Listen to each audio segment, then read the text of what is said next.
Nana uses my surname, Saneli. Okay. Yeah. And also the spelling is double Ly in Saneli. Only because I spent a lot of time in Durban and Zulu people are so proud and they insist on calling you Sanele. And I'm like, I'm Xhosa and I'm Saneli. Therefore, I need to change the spelling for you to read it right and so that you say it right. So that's why I changed it to Saneli, like S-A-N-L-E. I wasn't trying to pimp up my game. I wasn't that bad. It's just making sure that the Zulus say my name right for the duration of me being in Durban. My music journey began in Durban, like really on stage. Because I grew up on stage. I used to model, I used to dance, I used to do all that jazz. So when I moved to Durban, the first time when I actually did this music seriously was in 2000 and I came out on stage in 2006. But this was through a poem. And I got such rad response that I was starting to do radio on Saturdays with DJ King's Fiso on Gagazi FM, the poetry segment, because I killed it. And I didn't even, like, in school I hated poetry and I never considered what I wrote was poetry and stuff. So it started in that space. And singing was something I always did from back then when we used to have like groups. So I'd put groups together in my street, call them Peps Girls. My friends didn't have internet access. I'd go get Spice Girls songs, change the melodies, get the lyrics. They wouldn't know because they didn't have internet access. And then my mom would organize the gigs and then we'd do that. So I used to dance, sing, and act actually. I did do acting. But I did speech and drama in school. So I did the acting like later on. And then so musically, after the response in Durban, I just continued. So from like 2006 into 2011, I was in Durban doing the performances, bunking school, but passing and all that jazz. And then eventually came to Joburg in 2011 because I needed more. There was no competition. There was no one doing what I was doing. Still today, no one's doing what I'm doing. And so you can imagine how hectic it was at that time. Like if I've got the same songs that came out in this album, which some of them existed in 2007 when everyone was like, what the hell is this? So it's just like been a journey. It's been an awesome one. It's been a long one. I used to bomb rush hip hop circles, and then I moved into the jazz circles because I wanted more. I always wanted more. And then I moved from there to just playing around because I was just like, look, I've done, and then I backed up a classical musician while doing my thing. So I was getting these different experiences from these different genres. I was writing for a reggae band, pianist and in Durban, and Nakona, it was just like different genres. So by the time I wanted to play, which was in 2007, I remember, I told Catalyst, which was my producer at the time, and I said, look, I see things in my head and I want them to come to life. I don't have an artist I can tell you sounds like this. I just know what I want. Like I can hear it, I can see it. So I describe the sounds and the visuals in my head, and then he'll come up with the beat, and then I'll tell the story afterwards because I needed the bells to go at that time. So Red Eye was the first song we did, which was the Future Ghetto Funk that we started from the experiment. And then he started playing some more with me. So by the time I moved to Joburg in 2011, I had like 24 tracks. And fortunately for me, when I moved here, my first month I met Sapan from the Blackjacks. And from then onwards, like we didn't work immediately. It was like 6 months of actually just being friends. And I wouldn't hum a tune. I was also like kind of careful not to blur the line where he thinks I'm a groupie now or all that jazz, you know what I mean? Like we just became good friends. And he was supportive in my 6 months. This is when I was just like working and quitting after 3 months and rent and all that jazz. Like, you know, actually, I don't even want to say you don't know the story. So like, it's been a journey. It's been a long journey. Now we're out here drinking and getting paid for it. I'm underrated in South Africa for now. I feel like South Africa is going through the boom shaka phase and they don't know how to take me in, and when I blow up they're going to be worshipping the sound I make. They don't even understand the Xhosa, but they love the sound, and the people that don't understand the sound hear what I'm saying.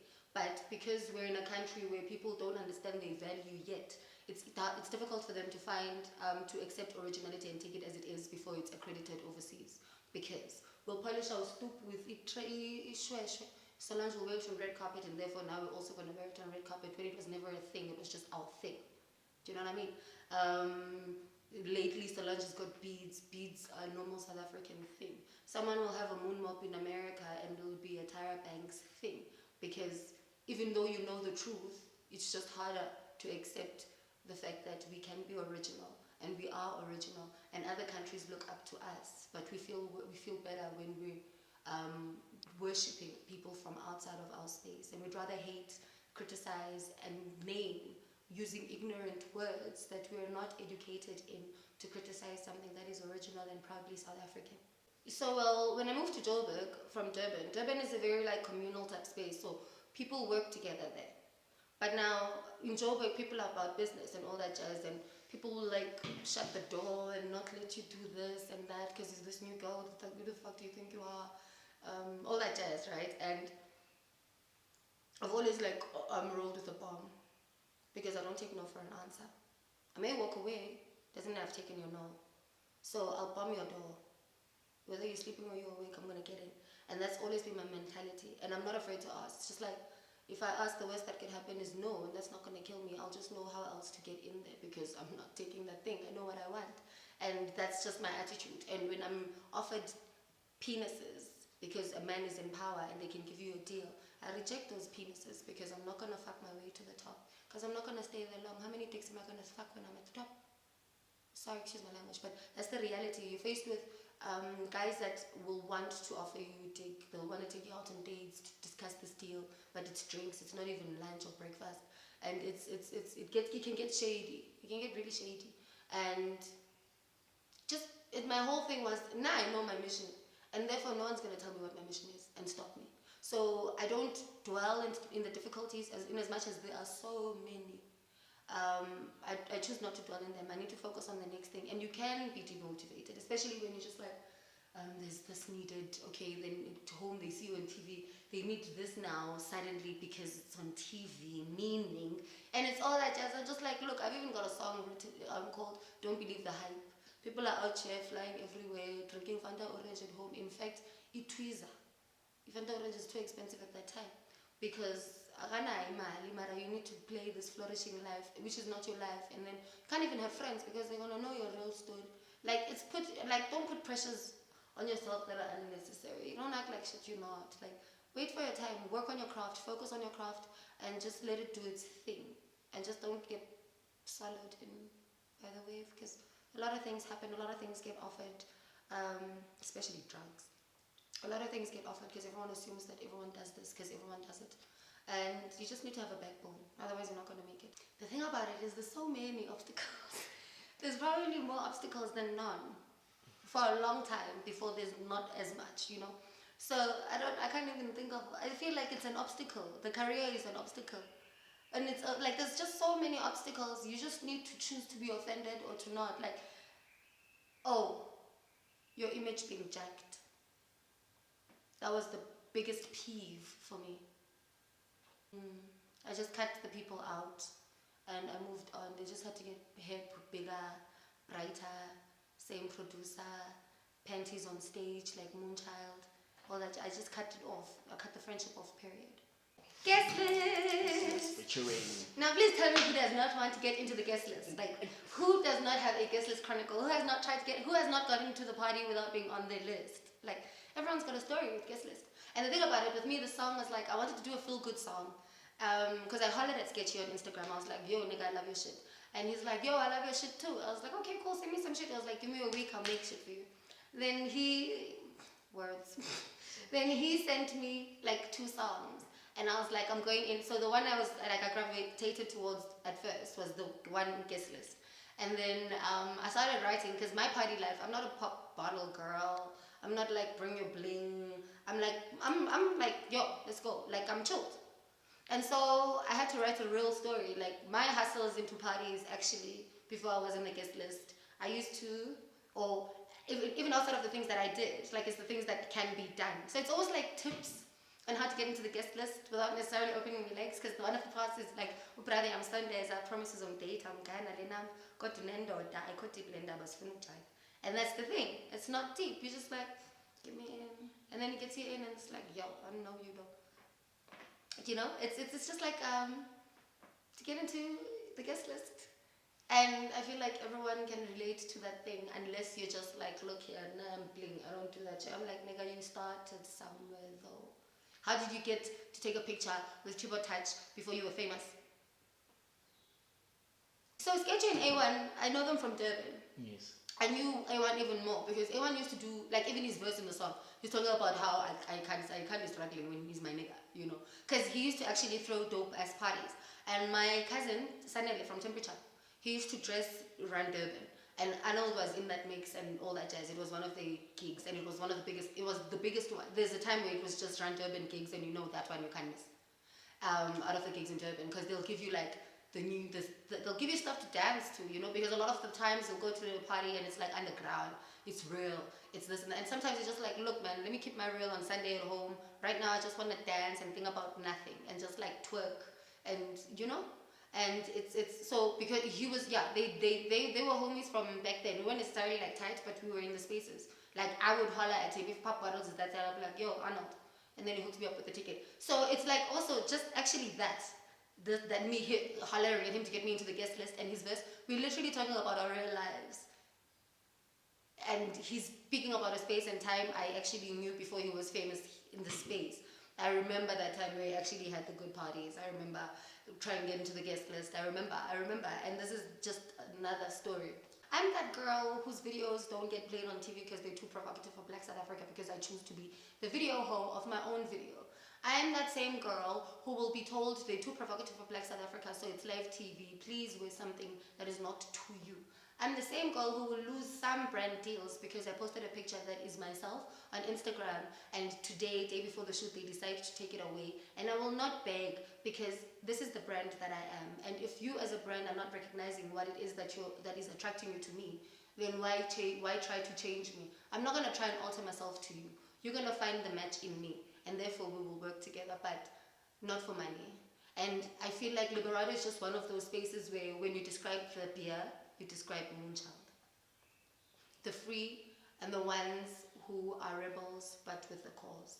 It sounded so good because I was actually drinking the thing in the house, like at the office. I was like, and I couldn't leave the bottle because it wasn't out, it wasn't launched yet. But like it was so, it speaks to me. I drink beer with lime and a straw. So when they were like, oh, I was like, what? I drink tequila with Red Bull.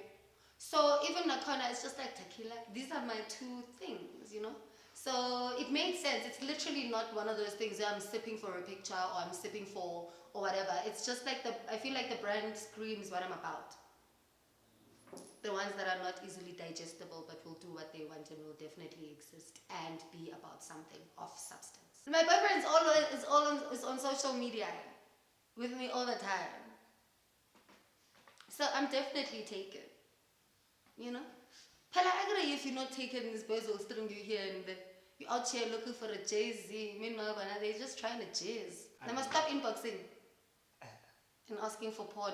Some guy inboxes me, do you know my image? Ne? It confuses people so much. Because you'll be asked random things like, okay, when do I take you out on a date? Yeah, I see your man, sure. You seem liberated. Oh, you seem wild. This one time I dated a guy, I wasn't too, he was a nice guy, ne? So I wasn't too attracted to him. So every time we had to have sex, I just have a story like, yo, you know, please don't make me feel like the meat, like everyone else makes me feel like meat. Can we just cuddle? Because I couldn't get myself to like have sex with him. And we just cuddle. And he'll be like, your songs, and I thought you were this wild girl who loves sex and this and that. I was like, no, I think I've got problems. And it was just that. There's no relationship I go into and not write a song about you, whether it's good or bad. And generally, I don't write soppy things. So I always write things that just need to liberate women, or that need to I'm all about liberation. I'm all about having a voice. As a man, I'm a voice for the rejects, so to speak. Women and rejects being the people that are looked down upon, the people that are not necessarily normal, the people that are not necessarily common, the people that aren't seen as part of a community. I feel like I represent those people because I've definitely gone through ridicule. My label, Moonchild Culture, comes from me being ridiculed from having, I used to be red for 7 years before this, and this is like 5 years now. And in that time, there was no Rihanna video with red hair. There was no, so for 7 years, it was the 7th year that Rihanna came up with that red hair, that I shaved off and I was bald, and I was actually coming to Joburg. So when I came here, I was in the crash cut, literally my hair was growing, and then when it grew, then I was like, okay, I need a new image, and then I went into the hair, and then we were vibing. But like, I want people to have a voice. I want women to have a voice to say, yo, hold up, you're gonna bust that nut even if I put your penis in my hand. But I'm not gonna come with you having my vagina in your hand. First of all, you don't have any hand work. So let me not try and be polite to just, to not hurt your emotions. When you're just humping me and sweating alone, Why am I there? Get a silicone vagina then, if that's the case. Because I need to matter. And that can be so confused with promiscuity. It's not. I'm my man's hoe. Like, I do everything with my man. I got names, I've got wigs, I've got costumes, I've got all that jazz. I do everything, and I'm very vocal. He's very vocal. And that's just one of those things for a great sex life. You can't be polite in the bedroom. You need to say what you want. Yes, that's not, I'm not saying take his hand and say, okay, walk like this. Obviously now you're making him like he doesn't know what he's doing. But if you're like, baby, remember that time we ends so, you know, like, there's ways. There's so many ways. Like, you can even have rehearsals. You can say it's playtime, for instance. Sometimes my clients will come and they'll be like, they're so shy to put on their bedroom, because I make bedroom wear as well. They're so shy to put on the bedroom wear after they've had the fantasy and everything, to come out and actually show the boyfriend, because it's like you're trying too much. And you have to try too much. Actually, you have to try. You have to keep spicing your things up, because there's always something fresher outside. Always. It's not necessarily going to be like your partner, but there's always something fresher that could distract the attention. So keep it fresh in the house. Keep it fresh. Keep it nice and pumpy. Come to Moonchild. Let me make you your bedroom outfit. I'll even teach you a dance move. I feel like now that Liberado is in the space, we must just like, for some liberated power, just be Liberado and get in the berm, get frisky with your man, girl, because who's going to do it if you don't? Firstly, there's no trying to do things. I didn't try to lift my arm, I lifted it. Secondly, do you, because for as long as you're yourself, it'll never be a job to wake up in the morning to do you. So try and flourish in the one thing. Flourish in the one thing that makes you happy, and find ways of just making it your living, because you don't need to have a day job, then a passion on the side as if it's a hobby. You can make your hobby your career. You just need to find ways. If you can have a hot profile picture on Instagram, honey, you can definitely find ways of bettering your brand and how to grow it and how to get more exposure with regards to exposure. And exposure, that word. Don't take that thing. Anyway, exposure is not real sometimes, because even 10 years down the line, someone will call you on some exposure. So you must know where to toe the line. Because with exposure, go to, I feel like you need to know which places you need to do for free. You need to go to places which are going to grow your profile. If Mambusi Plan was performing there, you're there. You don't care about the price, because that thing is going to look good in your profile. If there's chappies, watwati, ekas, what, that's just not going to look good for my profile right now. It's not going to make sense right now. Because that's how you build your profile, instead of just doing free things and then you still have to go through the 2-year gap of being famous and broke, and then you have to educate yourself. If you can be on Instagram, you can definitely go on Google and find ways of bettering yourself and how to make money with the things that you love doing. Just because you love music and you don't have a voice, you don't necessarily have to be a singer. There's other things, there's other careers in that same space. So just do you, and don't apologize for the things that make you feel good, because people will always have something to say. Trust, they will. It's totally up to you if you're going to be affected by it or not. But take the good things that they say and grow from the things that you recognize they point out. But the rest... Bramfontein, how many kids have you seen with this now? In Bramfontein, all the kids have it. And the thing about it, the reality is, obviously the fans will have... They look up, if they like your shirt, they're going to follow and they're going to do the things that you do. That's fine. I don't want somebody jacking me. I don't want some designer coming up here, this is winter 2016, without paying me. I don't want no one owning my thing. And the thing about it is, because this was not a trend for me. It was just me doing me. And the things that you do when people make them trends, it's like you protect them, because they can jack them. I know they're still jacking my fashion. Like, I'll see I even saw a t-shirt actually written Moonchild at Cotton On the other time. And it turns out I know the actual main designer. And it was a funny coincidence for me, because she knows me from the times I was studying in Durban. So I was like, interesting. They didn't holler though. And the only way I found out was because I don't go shopping for clothes, really. I make my own clothes. So the only way I found out was because people were tagging me. The people that had bought the t-shirt for Moonchild were tagging me, assuming it was mine. So at least I know with my hair. So like there's a process of protecting individual things that you know are just yours. I'm releasing an album end of this year. October, because October I'm doing Rocking the Daisies main stage, and then that week I'm gonna stay there for the week and do Red Bull Studios, finish up. So there's like there's collaborations, like Johannesburg is coming on board. I won't mention the rest because it's still recording and all that jazz. But also I'm going to be shooting a video in Tokyo because I collaborated with a band from there called We Are Together. And then after that, I've got, oh, they canned that other tour. They didn't even call me in the country. It's fine, I won't say any. So I've got my own tour with Red Bull where I'm basically going to be. So I left my record label, do you know, beginning of this year. I left the record label beginning of this year, and so everything we've been releasing has been under myself. And I've got an amazing team, they killer, and it's girls, nigga. Anyway, so I'm releasing the album I'm going to be doing. So my thing was, going back to that question where it was, do you think you're underrated in SA? And my thing is, I refuse to not be known in my country. That's why I hollered at Red Bull and I said, look here, I want to go give free CDs and I want to do a township tour. So I'm doing a national township tour. I'm going to give them my album and they're going to know about me, whether they like me or not. Because I am not going to have packed up show in New York and an empty show in South Africa. So that's what I'm working on. And it's just like, it's such a good time because it's all this independence and all. And the thing about it, even when I was signed, my mentality has always been independent. Because it wasn't like signed, okay, here's an advance, here's the celebrity. It was none of that shit. It was like, I just looked at them as like an extra hand. So that's the one of the mistakes that artists make. You get signed and you think you wait. What are you waiting for? There's so many of you under that label. What are you waiting for? They go with the one that's going to make the money. They go with the one, they invest a lot of money in the one they believe is going to make the money back, which is usually the product that is not able to be themselves. And then you get signed as yourself, and then it's either they tell you what to do, or you just can't do you fully. Or you're doing you, but they're not pushing. I have a Summer Award nominated first album, and it's still not in the shelves, and I was with a record label. So for me that didn't make any sense because most of the CDs are either were given for free to people or I was selling them personally. And that's the thing. So you must be as independent as possible because there is no dog that barks at a non-moving car. No one will jump onto your wagon. We're out here, manager. Managers get 20%. They need to know that 20% is not 200 or 20 rand from your 200 because you're still in the 200 rands a gig stage. They need to know that thing. You need to also educate yourself with the contracts. Because you can sign deals and not even know because you're just like desperate, or you think this is it, or you just don't. It's that thing. When you get paperwork, you need to just stop because that could be you signing away your life. You must just stop. Whatever you're doing, stop. Get wise counsel. Protect yourself. There is no reason for you to be a Brenda Fassie today and leave no legacy tomorrow. We take the greatness from Brenda and we learn from her mistakes.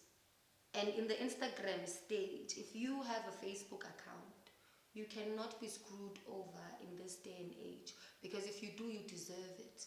And I know where I want my brand to go. So I've got plans. I've got yearly plans. And I keep ticking and adding more and ticking and adding more. And if it's not ticked yet, it carries over to the following year and I tick. Even like last year, it was crazy because last year I wrote nomination for Summers and performance. But then I was already booked in France for the performance. So I didn't take the box off. I was like, I'll wait for the actual performance when I am on that stage before I take it off. Yes, I was called to do it, but I didn't do it because I wasn't here. And so it's still in my box. And it's just like, I've got things to tick. And if it's taking me 2 years to tick one thing that is planned around what you're supposed to be bringing me, it makes no sense for me to be there. So it wasn't a beef. It wasn't any of that stuff. I just didn't feel like I was going to grow. And I could see it. And I was doing so much more on the side instead of the label. So I was like, let's just officialize it then. Let me just be an independent artist. So that when I want to do sync deals, now I just deal with my licensing. And I just deal with the people that just need to pick up my royalties and my money and all that jazz. And I'm still protected, but I'm independent. And I deal with the director of a movie and I'll write a song. And I'll deal with instead of now, they call me and then we have to go through here. And now I'm bringing this to the label. The label wants double the fees. Meanwhile, they didn't even knock on any door to get me anything. And now I need to go back to the director and tell him there's problems. When I knocked on his door, he's even going to pay me. It's not a favor. But now because the label wants to be involved in the last bits, for me it didn't make sense. It didn't make sense. Even with the Red Bull thing, the label wanted more money. I'm like, yes, it's a platinum brand, but I went knocking on that door because of the mission that I have, because you guys are telling me, you guys are obviously struggling to market me. And it's not your fault, hey? Because the person who signed me in the label was gone, and that was like the best A&R person in SA. And he went to iTunes. And so now he left people that didn't necessarily sign me. So it's like marketing something that's already there. And it was definitely no hard feelings. I couldn't deal with the fact that now, outside of everything else that's not necessarily coming in, yes, they've tried doing their things, Shem. Yes, they have. I'm not saying they did nothing. They didn't, definitely have. They put me at the Summers for the nominations. I didn't pay that amount. But the international gigs, it was me. I'd come to the record label, I'm booked in New York. Come to the label, I'm booked in France. I'm doing South by Southwest. With the France one was good because actually Matthew helped me with that. The manager from Just Music, he helped me with that one, and I'll be forever grateful because I hate paperwork. And it was literally, I was on the phone, I was like, Matthew, I can't move. I need to fill up this thing and it needs to be in by today. And Matthew just stopped everything in his day. Like the personalities were never a fight. I still talk to Roshika, I still talk to the people, but the work wasn't moving. The personalities are great people. The work in the business wasn't moving for my brand. It wasn't moving the way I wanted to. So, but the one thing, that was the first record label I got where I could be myself. The first deal I signed, in fact, where I could be myself, my image was taken care of me, I write my own songs, I choose my producers, all that jazz. That support they'll give you. But with regards to just everything else outside of just producing the album, you're on your own. So I just wanted to be on my own fully. Then I just have my 100% of my music ownership. Cool. I can't die and my children are splitting 20% because I didn't know my books. Nah, nigga. Those days are gone. You must learn from the greats that were fucked financially. And the funny nonsense, yeah, yes. Jump on my fence, yeah, yes. Skate crashy pat, yeah, yes. Asna invite, yeah, yes. Brother William Sundays. Promises on date. Mkayana lenam. Kodwa unendoda. Ayikhothi blendaba. Senzela ujayiva. Kakade siyaphatha. But sifuni guest list. Hey, my name is Moonchild, and you are watching Ziki Pani because we are the liberated and be liberato.